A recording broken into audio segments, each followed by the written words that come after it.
वो जवान जिन्होंने सरहद पर खून बहाया, उनका कर्ज सिर्फ एक दिन हम झंडा फहराकर नहीं चुका सकते। देश के शहीदों ने हमारे लिए आजादी छोड़ी थी, क्या हम उनके सपनों का भारत बना सकते हैं?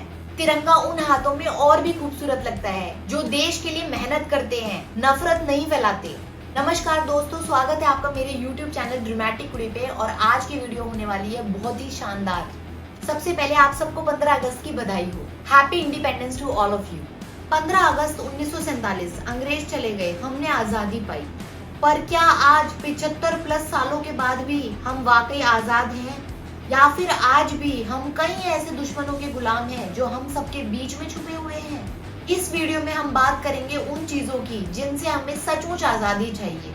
आइए सोचते हैं इन सब चीजों के बारे में, लेकिन ईमानदारी से। सबसे पहले हमें आजादी चाहिए भ्रष्टाचार से। आज भी सरकारी दफ्तरों में गरीब आदमी तो लाइन में लगा रहता है, लेकिन अमीर आदमी शॉर्टकट से काम चला लेता है। ये करप्शन सिर्फ पैसा खाने तक सीमित नहीं है, बल्कि ये एक सिस्टम बन गया है, और जहाँ पर जो इंसान सच बोलता है उसको बेवकूफ समझा जाता है। आजादी चाहिए एक ऐसे सिस्टम से जहाँ ईमानदार आदमी जीना सीखे और झूठा आदमी पकड़ा जाए, छुपा ना रहे। अगर करप्शन की बात करें तो मैं आपको बता देती हूँ, बहुत सारे एग्जांपल्स हैं। दिल्ली लिकर स्कैम 2023 से 2025, मनीष सिसोदिया जी का ट्रायल अभी भी ऑनगोइंग है। आम आदमी पार्टी ने इसे पॉलिटिकल वेंडेटा कहा है, लेकिन एजेंसीज के पास हवाला ट्रांजैक्शंस और डिजिटल एविडेंस होने का दावा है। वेस्ट बंगाल में टीचर भर्ती वाला scam, TMC leader Partha Chatterjee और कई सारे लोग अभी भी जेल में हैं। उनके ऊपर प्राइमरी टीचर भर्ती में पैसा लेकर इलीगल अपॉइंटमेंट्स करने के इल्जाम हैं। कर्नाटका पुलिस सब इंस्पेक्टर भर्ती के प्रोसेस में जो आंसर शीट्स थी उन पे मैनिपुलेशंस के एलिगेशंस हैं। दिल्ली एनसीआर में बड़े बड़े जो रियल एस्टेट के डेवलपर्स हैं ना, उनके ऑफिसेज में रेड हुई है, जिसमें 200 करोड़ से ज्यादा का ब्लैक मनी का एस्टिमेट लगाया जा रहा है। इन्वेस्टिगेशंस अभी भी जारी है, और ये बात है अगस्त 2025 की। तो ये तो मैंने बहुत कम एग्जांपल्स दिए हैं जो कि लाइमलाइट में आए हैं, जो कि दिखे हैं। और कितने ऐसे करप्शन के केसेस होते होंगे जो नहीं पता लगते हैं, जो हमें पता ही नहीं होते हैं या हेडलाइंस में नहीं आते हैं। तो करप्शन तो सबसे पहली चीज है जिससे हमारे देश को आजादी चाहिए। आजादी चाहिए बेरोजगारी और गरीबी से, पॉवर्टी एंड अनएम्प्लॉयमेंट। हमें चाहिए आजादी बेरोजगारी से। हर साल करोड़ों ग्रेजुएट्स निकलते हैं, मगर उनको नहीं मिलता है रोजगार। किसान सारा साल मेहनत करता है, फिर भी अपना पेट भरने के लिए मजबूर है। Digital India, make in India, ये सारे स्लोगन्स तो ठीक है, पर जब तक हर हाथ को रोजगार नहीं मिलेगा तब तक कैसी आजादी? जब एक माँ को अपने बच्चे का पेट भरने के लिए राशन कार्ड के लिए भीख मांगनी पड़ती है, तो फिर आजादी का मतलब ही क्या है? आजादी चाहिए कम्युनल हेट्रेड से। हमें चाहिए आजादी नफरत से।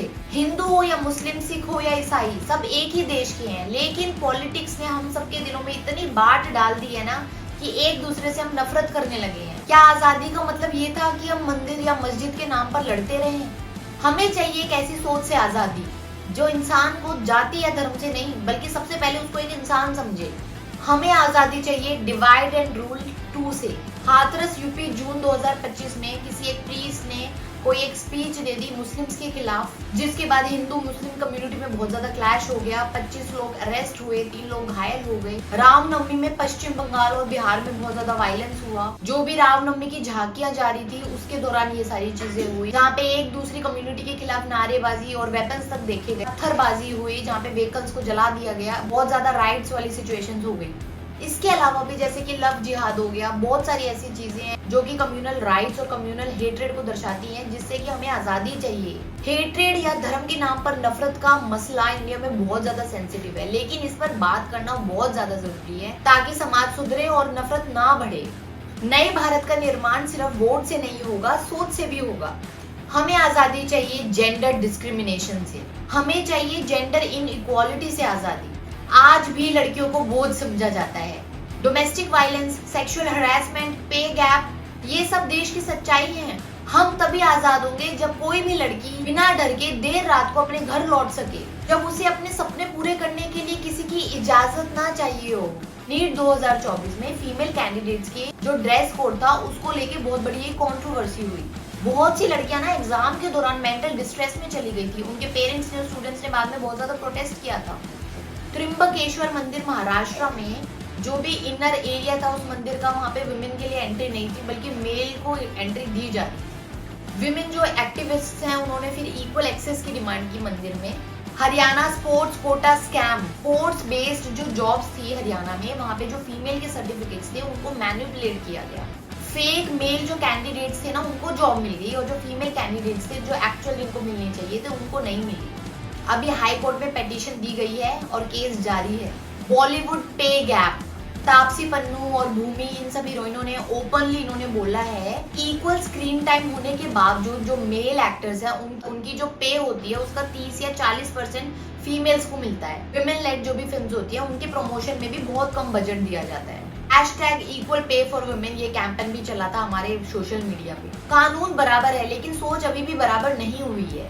जब तक जेंडर के नाम पर अपॉर्चुनिटीज, रिस्पेक्ट और सेफ्टी में फर्क होगा तब तक आजादी अधूरी है। झूठी नेशनलिज्म से आजादी। आजकल देशभक्ति का मतलब भी ना बिल्कुल तोड़ मरोड़ के समझाया जा रहा है। हमें चाहिए झूठी नेशनलिज्म से आजादी। देशभक्ति सिर्फ तिरंगा लहराने से नहीं होती बल्कि उसकी इज्जत करने से होती है।